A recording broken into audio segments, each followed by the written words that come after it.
भारत की एक से एक कामयाबी ने पूरे देश को हैरत में डाल दिया है। इसरो ने Chandrayaan 4, Chandrayaan 3 Aditya L1 mission space में छोड़कर परचम लहराया है। डिफेंस सेक्टर में भारत का फोकस खुद को आत्मनिर्भर बनाने का है। यही वजह है कि पिछले कुछ साल में कई रक्षा उपकरण, हथियार और हेलीकॉप्टर का निर्माण भारत में ही हो रहा है।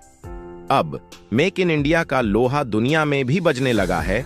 वही रक्षा मंत्रालय ने भारतीय नौसेना को 100 टन के मानव रहित पानी के अंदर चलने वाले जहाज बनाने की मंजूरी दे दी है। यह प्रोजेक्ट 2500 करोड़ रुपये से भी ज्यादा की है। इससे भारत मानव रहित युद्ध के क्षेत्र में आगे बढ़ेगा। नौसेना इन जहाजों का इस्तेमाल दुश्मन की पनडुब्बियों और जहाजों पर हमला करने, बारूदी सुरंगें बिछाने और हटाने, निगरानी करने और हथियार लॉन्च करने जैसे कई कामों के लिए करेगी। और दोस्तों, आपको बता दें कि जहाज की ऐसी खूबी है कि अगर दुश्मन पानी के ऊपर है या पानी के नीचे क्यों ना हो, यह जहाज ढूंढकर उसको नष्ट कर देगा। और जहाज की सबसे बड़ी खूबी यह है कि पूरा हथियारों से लैस है। दुश्मन थोड़ा भी हरकत करेगा तो दुश्मन के जहाज को चूर चूर कर देगा। वहीं दोस्तों, यह मेक इन इंडिया का जलवा कि वर्तमान समय में पूरे देश में भारत का डंका बज रहा है। आज भारत में वस्तु का मैन्युफैक्चरिंग भी हो रहा है, वस्तु का एक्सपोर्ट भी हो रहा है, जिसके कारण दुश्मन देश चीन और पाकिस्तान की नींद उड़ गई है। लेकिन दुश्मन देश यह समझ ले कि भारत की तरक्की रुकने वाली नहीं है। भारत अद्वितीय विकास कर रहा है। उसके लिए आगे बढ़ने से पहले इस वीडियो को एक लाइक करके चैनल को सब्सक्राइब जरूर कर लीजिए, क्योंकि यह आपके लिए 1 सेकंड का काम है, लेकिन इससे हमारी काफी बड़ी मदद होती है। वही हाल ही में रक्षा मंत्रालय की एक उच्च स्तरीय बैठक में मानव रहित पानी के अंदर चलने वाले इन जहाजों को बनाने के प्रस्ताव को मंजूरी दी गई।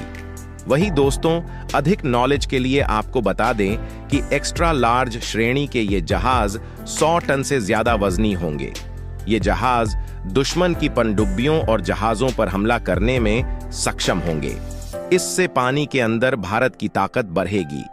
नौसेना के पूर्व उप प्रमुख वाइस एडमिरल SN घोरमडे ने कहा कि ये जहाज नौसेना को पानी के अंदर कई काम करने में मदद करेंगे।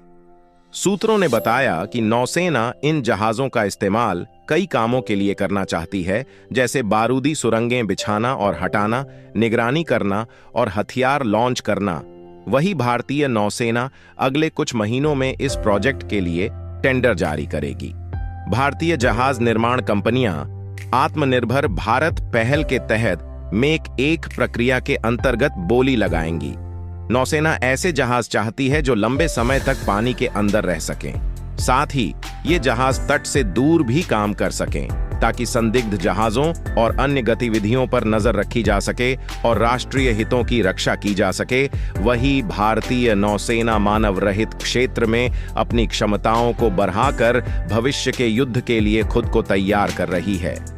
नौसेना मानव रहित सतह पर चलने वाले जहाजों पर भी काम कर रही है। इन जहाजों का इस्तेमाल दुनिया भर में चल रहे संघर्षों में बढ़ते जहाजों और संपत्तियों को नष्ट करने के लिए किया जाता रहा है।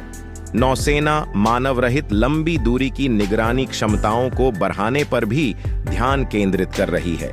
इसके लिए नौसेना ने MQ-9B और दृष्टि हर्मेस 900 जैसे ड्रोन शामिल किए हैं। भविष्य में और भी ड्रोन शामिल करने की योजना है। ऐसे ही नॉलेजेबल वीडियो देखने के लिए हमारे चैनल को लाइक करें, सब्सक्राइब करें और बेल आइकॉन दबाएं। जय श्री राम।